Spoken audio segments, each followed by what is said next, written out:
Selamat pagi siswa-siswa cerdas Ibu. Semoga kalian dalam keadaan sehat walafiat hari ini bersama keluarga. Nah, kita akan mempelajari muatan IPA mengenai perubahan wujud dan sifat benda. Nah, ini yang akan kita pelajari ada 4: wujud benda, sifat benda, perubahan wujud benda, dan perubahan sifat. Yang pertama, itu adalah wujud benda. Mari kita simak baik-baik. Wujud benda itu terbagi menjadi 3. Itu benda padat yang pertama, yang kedua benda cair, dan yang ketiga adalah benda gas. Nah, sekarang kita lihat sifat-sifat benda yang tadi 3 tadi. Ya. Sifat benda padat yang pertama berbentuk tetap, lalu volumenya juga tetap dan tidak mengalir, ya. Lalu yang kedua itu bersifat benda cair, berbentuk mengikuti wadah atau berubah, volumenya tetapi tetap dan mengalir. Sifat benda gas, bentuknya sesuai dengan wadah dan berubah, sama dengan benda cair yang tadi, lalu volumenya juga berubah sesuai dengan wadah atau tempatnya. Lalu yang ketiga adalah gas itu juga mengalir. Nah, jadi ada persamaan antara benda gas dan benda cair. Sekarang kita lihat perubahan wujud benda.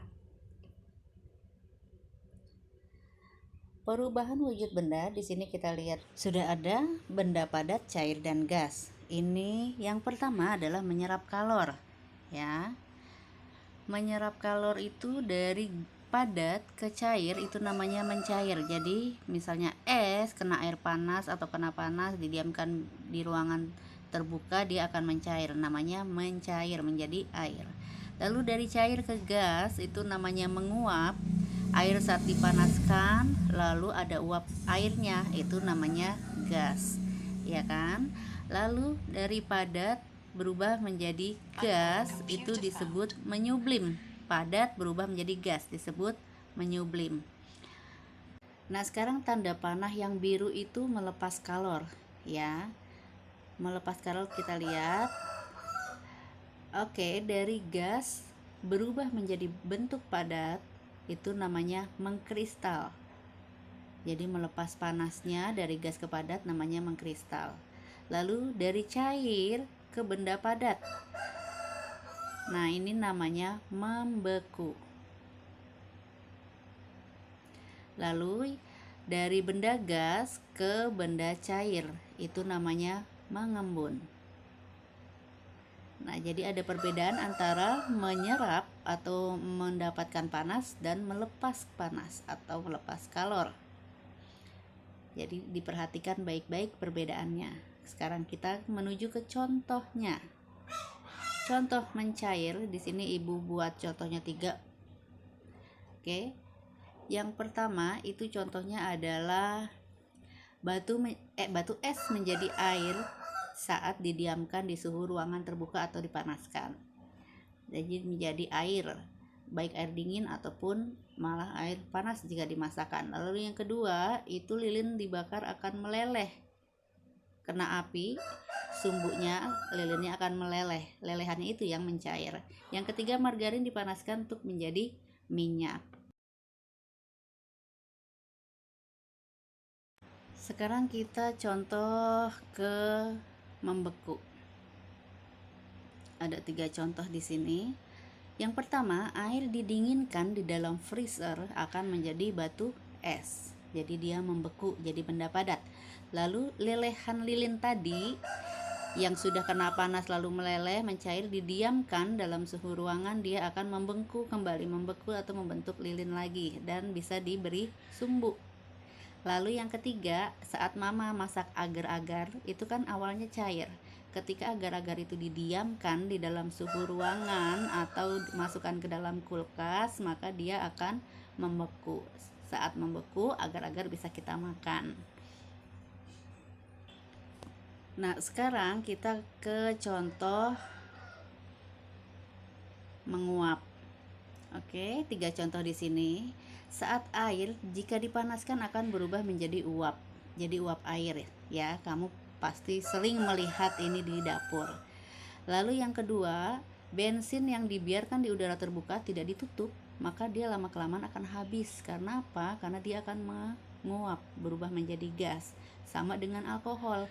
Alkohol saat tidak ditutup, lalu lama-kelamaan juga akan berkurang dan habis. Kenapa? Karena dia menguap. Nah, sekarang kita ke contoh mengembun. Ibu kasih 3 contoh lagi. Gas dari udara pagi menjadi embun di dedaunan. Jadi di daunnya ada titik-titik embun. Lalu dinding luar gelas menjadi basah karena di dalam gelas itu terdapat es atau air dingin. Yang ketiga, kaca akan basah saat suhu di luar ruangan itu dingin. Jadi kacanya menjadi dingin atau basah. Nah, sekarang kita ke contoh mengkristal. Ibu beri contoh 3 lagi. Air laut, ketika air lautnya itu dipanaskan, lalu lama-lama airnya menguap dan terbentuklah garam. Namanya itu pengkristalan garam. Yang kedua, lubang knalpot kendaraan itu akan kotor dan hitam karena gas karbon dioksidanya berubah menjadi padat. Lalu yang ketiga, air tebu yang disaring dan dipanaskan akan menjadi gula pasir. Oke, sekarang kita ke menyublim. Menyublim contohnya 3 juga ibu berikan. Kapur barus yang didiamkan di udara terbuka maka lama-kelamaan habis. Kamu ngerti sendiri itu ya. Contohnya banyak. Pengharum ruangan yang berbentuk padat didiamkan di udara terbuka juga lama-kelamaan akan habis. Dan es kering yang biasanya digunakan untuk efek panggung jika dibiarkan di suhu ruangan lama-kelamaan juga akan habis. Oke, sekarang kita ke bagian 4, perubahan sifat benda.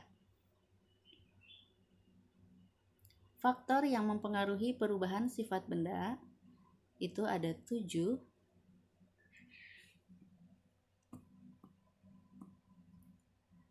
Yang pertama, pemanasan, pendinginan, pembakaran, pembusukan, penyubliman, pengkaratan, dan pencampuran. Nah, ini faktornya. Lalu kita ke perubahan sifat bendanya. Sifat benda itu akan berubah dalam 2 hal. Yang pertama, perubahan bersifat sementara. Lalu yang kedua, perubahan tetap. Nah, perubahan sementara itu perubahan benda yang dapat kembali ke bentuk semula. Namun kebalikannya, perubahan benda tetap, perubahan benda yang tidak dapat kembali ke bentuk semula. Kita lihat contohnya. Di sini ada air, saat didinginkan dia akan dibekukan, dia akan menjadi es. Dan saat es itu dipanaskan kembali, dia akan kembali menjadi air. Jadi awalnya air, maka akhirnya juga bisa menjadi air. Ini perubahan bersifat sementara dan disebut juga itu perubahan fisika. Selain air dan es ini bisa yang menjadi contoh sifat sementaranya itu adalah lilin tadi. Lilin ketika dibakarkan meleleh, mencair. Lalu ketika dia didiamkan maka dia akan membentuk lilin lagi yang terakhir dikasih sumbu. Oke, sekarang kita ke perubahan sifat yang tetap. Perubahan benda bersifat tetap seperti kayu ini yang dibakar, maka kayu tersebut akan menjadi arang. Nah, arang ini mau didinginkan, dipanaskan, dikristalkan dan segala macam tidak akan kembali ke bentuk kayu. Jadi jelas di sini ya. Jadi dia tidak akan membentuk kembali ke benda semula. Nah, benda yang bersifat tetap ini, perubahan benda bersifat tetap ini disebut juga dengan perubahan kimia. Jadi dia tidak akan kembali ke bentuk yang semula. Contoh lainnya itu seperti besi. Ketika besi itu sudah berkarat, maka besi menjadi lapuk atau terkikis. Nah, kalau sudah seperti itu, dia tidak akan bisa kembali ke besi seperti semula. Nah, ini disebut dengan perubahan kimia. Oke, sampai di sini dulu penjelasan Ibu. Semoga kalian masih tetap bersemangat untuk belajar. Terima kasih ya siswa-siswa cerdas Ibu. Selamat pagi.